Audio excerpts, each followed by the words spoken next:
Let's mic history को जानो। छत्रपति संभाजी महाराज, जिन पर हाल ही में बनी मूवी छावा, उसने लोगों के मन में संभाजी महाराज के प्रति न सिर्फ सम्मान को बढ़ाया है, बल्कि लोगों के मन में कई सवाल भी खड़े कर दिए हैं। पिछले कुछ वीडियोस में मैंने ऐसे ही कई सवालों के जवाब देने की कोशिश की, जैसे कि ये वाला वीडियो जिसमें मैंने ये बताने की कोशिश की कि आखिर उनको धोखा देने वाला गद्दार था कौन। ठीक ऐसे ही इस वीडियो में मैंने संगमेश्वर की कहानी बताई थी, जहां उन्हें धोखे से कैद किया गया था और उस जगह की हिस्ट्री बताई थी। लेकिन ये सवाल फिर भी छोटे हैं इस प्रश्न के आगे कि आखिर संभाजी महाराज 40 दिनों तक कैद में रहे। हर दिन उनके ऊपर टॉर्चर होता रहा, ऐसा भयानक टॉर्चर जिसे सुनकर किसी की भी रूह कांप जाए। लेकिन फिर भी संभाजी महाराज को बचाने कोई क्यों नहीं आया। जिन मराठों के लिए कई कहानियां प्रचलित हैं कि लाखों मर जाएं लेकिन लाखों को संभालने वाला जिंदा होना चाहिए, यानी कि छत्रपति, वही मराठा तब कहां थे जब संभाजी महाराज की आंखें फोड़ी जा रही थी, या जब उन्हें जोकरों जैसी ड्रेस पहनाकर घुमाया जा रहा था। आखिर मराठों ने छत्रपति संभाजी महाराज को छुड़ाने की कोई कोशिश क्यों नहीं की, और अगर कोशिश की गई थी तो उन्हें बचाने में मराठा कामयाब क्यों नहीं हुए। आज इन्हीं सवालों का जवाब आपको इस वीडियो में, हिस्ट्री कनेक्ट के वीडियो में मिलेगा, तो वीडियो को इन तक जरूर देखिएगा, क्योंकि अपना इतिहास नहीं जानोगे तो खुद को कैसे पहचानोगे। औरंगजेब और संभाजी महाराज के बीच की जंग साल 1681 से ही शुरू हो गई थी, जब संभाजी महाराज छत्रपति बने थे। संभाजी महाराज और दक्कन में उठती ताकतों के चलते ही औरंगजेब ने दक्कन की ओर खुद जाने का फैसला किया था। साल 1683 में औरंगजेब अहमदनगर की ओर आगे बढ़ा। यहां उसने अपने बेटों शाह आलम और आजम शाह को 2 टुकड़ियों का इंचार्ज बनाया। इसमें शाह आलम गोवा में घुसने और उत्तरी कोंकण की ओर बढ़ने में कामयाब रहा। उनका इरादा मराठों की राजधानी रायगढ़ पर कब्जा करना था, लेकिन मराठों ने मुगल सेना की सप्लाई लाइन को काट दिया, जिससे यह हमला नाकाम हो गया। इसके बाद रायगढ़ पर कब्जा करने की एक और कोशिश नाकाम हुई, जब मराठा कमांडर हम्बीर राव मोहिते ने मुगल सेना को सफलतापूर्वक खदेड़ दिया। इस बीच औरंगजेब ने बीजापुर और गोलकुंडा दोनों पर जीत हासिल की। इससे हुआ यह कि वहां की सल्तनत समाप्त हो गई। इसी बीच संभाजी के साथ धोखा हो गया, जिसके चलते मुकर्रब खान ने संभाजी महाराज को फरवरी 1679 में पकड़ दिया। फिर संभाजी महाराज को बहुत ही ब्रूटल तरीके से टॉर्चर किया गया। उन्हें अंधा कर दिया गया, गर्म लोहे से दागा गया, लेकिन उन्होंने धर्म परिवर्तन करने की बजाय मृत्यु को स्वीकार करना ज्यादा पसंद किया। यह सब कुछ 40 दिनों तक चलता रहा, लेकिन इस बीच में कोई भी मराठा सेनापति या मराठा फौज तुलापुर नहीं पहुंच पाई, जहां पर उनके साथ ये ज्यादती हो रही थी। सवाल आता है कि क्यों, और अगर कोशिश हुई थी तो वो नाकाम कैसे हुई। तो दोस्तों, जब संभाजी महाराज को मुकर्रब खान ने पकड़ लिया तो मराठों से बचने के लिए वो बहुत तेजी से संगमेश्वर से तुलापुर की ओर निकला। उसने अपनी सेना को आदेश दिया था कि जल्द से जल्द सेना को बहादुरगढ़ लेकर जाएं। इधर जब औरंगजेब को खबर मिली कि संभाजी महाराज कैद में हैं, तो उसने तुरंत मराठों की घेराबंदी शुरू कराई। औरंगजेब इस मौके को हाथ से जाने नहीं देना चाहता था। इससे मराठे और कमजोर पड़े और दक्कन में मुगलों की राजनीति मजबूत हो गई। इसी वजह से मुकर्रब खान की तरह ही अपने एक बेहद खास सेनापति जुल्फिकार खान को औरंगजेब ने सेना लेकर मराठों की राजधानी रायगढ़ की ओर भेजा।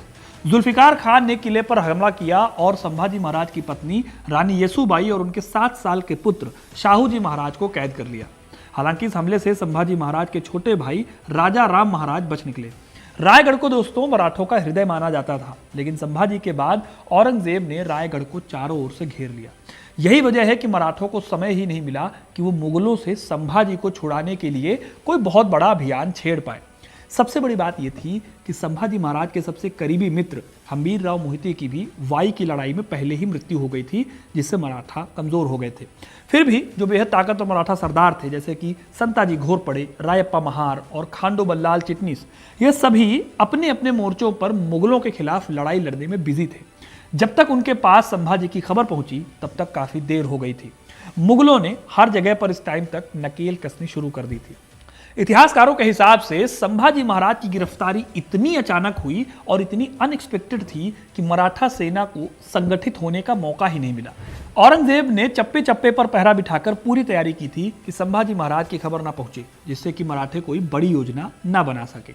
अब एक तरफ छत्रपति संभाजी महाराज थे, जिन्हें बचाकर मराठों के छत्रपति को बचाया जा सकता था, तो दूसरी तरफ मराठा परिवार था जिसे बचाए बिना मराठों की ताकत को बचा पाना बहुत मुश्किल था।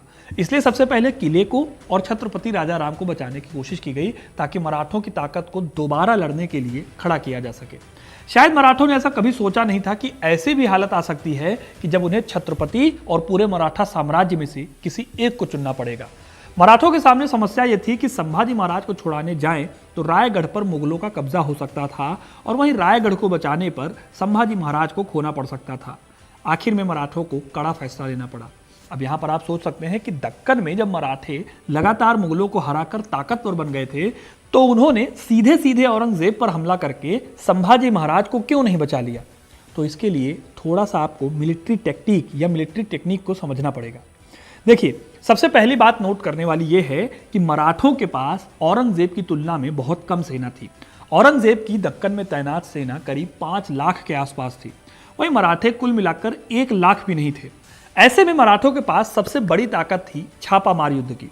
अगर आपने छावा मूवी देखी है या फिर इसका टीजर भी देखा है तो आपने छापामार युद्ध की जल, थल और नभ में बांटकर दिखाई गई टेक्निक को नोटिस किया होगा। इसी से मुगल फौज डरती भी थी। लेकिन दोस्तों, तुलापुर में जहां पर संभाजी महाराज को लेकर कैद किया गया था वो किला पड़ता था साफ मैदान में। तुलापुर का किला एक खुले मैदान में था जहां आसपास कोई पहाड़ी रास्ते नहीं थे जिसके दम पर मुगल फौज पर हमला किया जा सके। सीधी लड़ाई में तो मुगल वैसे भी मराठों पर भारी थे क्योंकि उनकी सेना और उनकी तोपें कहीं ज्यादा थी। यही वजह है कि 40 दिनों तक संभाजी महाराज को तड़पाया गया लेकिन उन्हें बचा पाने वाला कोई मराठा उन तक नहीं पहुंच पाया। तो सवाल उठता है कि क्या कोई भी शख्स, कोई भी मराठा उनके लिए कभी आगे ही नहीं आया? इस सवाल के जवाब में मेरे पास एक कहानी है और कहानी है जोत जी केसरकर की। यह कहानी मराठों की बहुत प्रसिद्ध कहानियों में से एक है। हालांकि इसकी ऐतिहासिकता को लेकर दावा किया जाता है लेकिन मराठों के बीच में इस कहानी की पॉपुलैरिटी बहुत ज्यादा है। जोत जी केसकर दरअसल संभाजी महाराज के अंगरक्षक या बॉडीगार्ड थे। ये संभाजी के साथ हर शिकार में उनके साथ जाते थे। हालांकि वो संगमेश्वर में उनके साथ नहीं गए थे। कहते हैं कि जैसे ही उन्हें पता चला कि संभाजी महाराज को कैद करके बहादुरगढ़ ले जाया जा रहा है तो उन्होंने बिना कुछ ज़्यादा सोचे समझे कुछ मराठों को साथ में लिया और एक ग्रुप बनाकर मुकर्रब खान के काफिले पर अटैक करके संभाजी महाराज को छुड़ाने का प्लान बनाया। जैसा कि मैंने आपको पहले बताया कि औरंगजेब और उनके सेनापतियों ने चप्पे चप्पे पर पहरा बिठा रखा था ताकि संभाजी को सुरक्षित बहादुरगढ़ ले जाया जा सके। हालांकि इतनी तैयारियों के बाद भी शिराला के पास जोतिया जी ने अचानक हमला कर दिया। जोतिया जी के पास 100 से भी कम मराठे या मावले थे जिन्होंने संभाजी महाराज की जान बचाने के लिए मुगलों से लड़ना शुरू कर दिया था। हालांकि केसरकर, जोतिया जी केसरकर की यह योजना कामयाब नहीं हो पाई और उनके सभी साथी मारे गए। फिर खून से नहाए जोतिया जी केसरकर भी शिराला के जंगल में घायल होकर जमीन पर गिर पड़े। वे संभाजी महाराज को बचाने में कामयाब नहीं हो पाए। बाद में उन्हें भी कैद कर लिया गया। वैसे कहा जाता है कि ऐसी ही एक और कोशिश संभाजी महाराज के दूसरे बॉडीगार्ड रायप्पा महार ने भी की थी, लेकिन उनका प्लान भी काम नहीं आ सका और औरंगजेब के सैनिकों ने उन्हें मार डाला। इस तरह संभाजी महाराज को बचाने की कोशिशें कामयाब नहीं हो पाई। आखिर में संभाजी महाराज को टॉर्चर करके उनकी जान ले ली गई। ये मराठी सत्ता के लिए बहुत बड़ा झटका था। ऊपर से संभाजी महाराज के बेटे साहूजी महाराज और पत्नी येसुबाई को औरंगजेब ने कैद भी कर लिया था। हालांकि फिर इसका बाकायदा बदला लिया गया। मराठों में शायद अपने छत्रपति को ना बचा पाने की टीस थी जिसकी वजह से उन्होंने मुगल फौजों को जमकर मजा चखाया। छत्रपति राजाराम के नेतृत्व में संताजी घोरपड़े और धनाजी जाधव जैसे महान मिलिट्री कमांडरों की बदौलत मराठा सेना दोबारा उठ खड़ी हुई। संभाजी के छोटे भाई राजाराम अब छत्रपति थे और मार्च 1690 में संताजी घोरपड़े की लीडरशिप में मराठों ने मुगलों पर एक भयंकर हमला किया और उनका सामूहिक नरसंहार किया। औरंगजेब इस नरसंहार से बच गया लेकिन उसके अपने बॉडीगार्ड और उसके कई सदस्य मारे गए। हालांकि सूर्यजी पिसाल के विश्वासघात से रायगढ़ पर कब्जा कर लिया गया था लेकिन मराठों ने पन्हाला के किले को बचा लिया।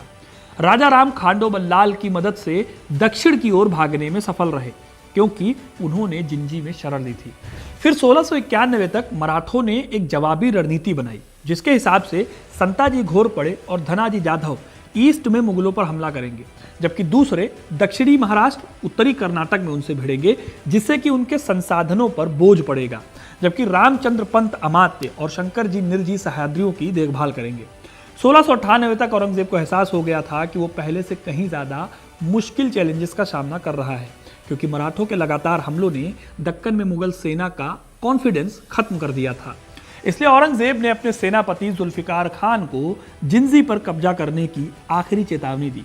हालांकि आखिरकार मुगल जिंजी पर कब्जा करने में कामयाब रहे, लेकिन ये किसी काम की जीत नहीं थी। राजा राम जी भाग गए थे और लंबी घेराबंदी ने मुगलों के संसाधनों को खत्म कर दिया था। मराठों की राजधानी जिंजी पर कब्जा करने में मुगलों को 7 साल लगे। इस बीच में इतना पैसा बर्बाद हुआ और इतने लोग मारे गए कि औरंगजेब को इसका कोई फायदा नहीं हुआ, उल्टे नुकसान हुआ। 20 साल तक दक्कन की लड़ाई में उनका शाही खजाना लगभग आधा हो चुका था और उत्तर और पश्चिम की रियासतें सिर उठाने का मौका ढूंढ रही थी। लेकिन औरंगजेब को दक्कन में मराठों ने ऐसा चैलेंज दिया कि वो दक्कन में ही उलझे रह गए। जो संभाजी उसे मराठों के आखिरी सबसे खतरनाक छत्रपति लग रहे थे, वो उसकी सबसे बड़ी भूल साबित हुए, क्योंकि 50,000 की सेना लेकर भी मराठों ने मुगलों के डेडलॉक की स्थिति खड़ी कर दी थी। इसी खीज में औरंगजेब दक्कन से कभी वापस नहीं आ पाया। इस तरह से मुगलों को दक्कन में हराया जा रहा था। साल 1700 में राजा राम की मृत्यु के बाद उनकी विधवा ताराबाई भोसले ने सत्ता संभाली, जो हम्बीर राव मोहिते की बेटी थी। फिर अगले 7 साल तक उन्होंने औरंगजेब की सेना को धूल चटाई। एक तरह से दक्कन औरंगजेब के लिए वैसा ही बन गया था जैसा नेपोलियन के लिए रूस बन गया था। एक लंबा, थका देने वाला अभियान जिसने रूस के संसाधनों को खत्म कर दिया था और उसकी ही सेना का हौसला तोड़ दिया। कुल मिलाकर देखा जाए दोस्तों, तो संभाजी महाराज को बचाने में जो कामयाबी नहीं मिली, उसके पीछे कई फैक्टर्स जिम्मेदार थे। लेकिन यह बात तय है कि संभाजी महाराज की मृत्यु का बदला मराठों ने बहुत अच्छे से लिया। आपको क्या लगता है, कमेंट करके जरूर बताइएगा। वीडियो को लाइक और शेयर करना ना भूलें और ऐसी इंटरेस्टिंग कहानियों के लिए, इतिहास से जुड़े रहने के लिए हिस्ट्री कनेक्ट को सब्सक्राइब जरूर करें। धन्यवाद।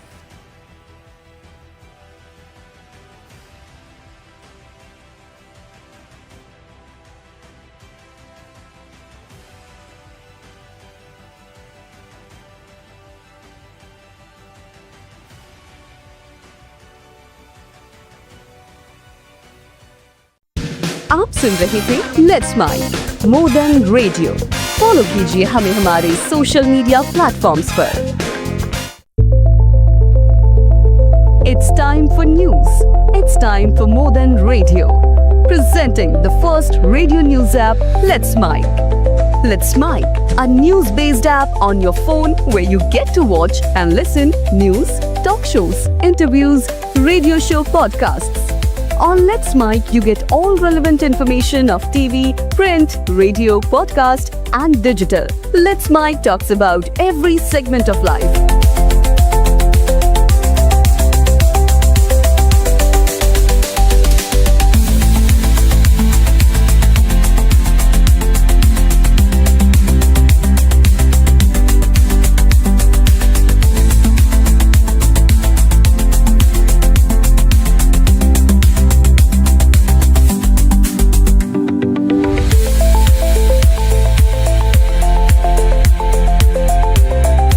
Download the app now from Play Store. Available both on Android and iOS mobile phones.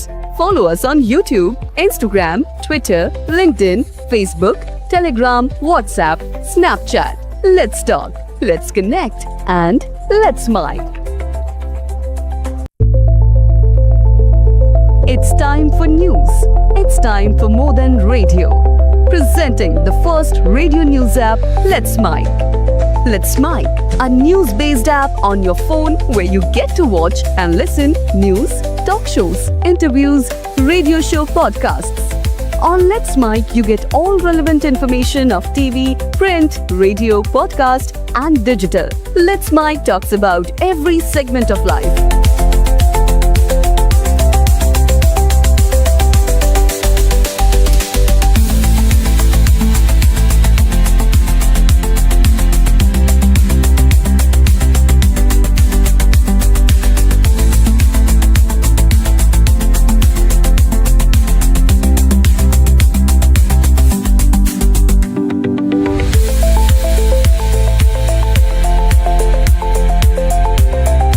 Download the app now from Play Store. Available both on Android and iOS mobile phones. Follow us on YouTube, Instagram, Twitter, LinkedIn, Facebook, Telegram, WhatsApp, Snapchat. Let's talk, let's connect, and let's mic.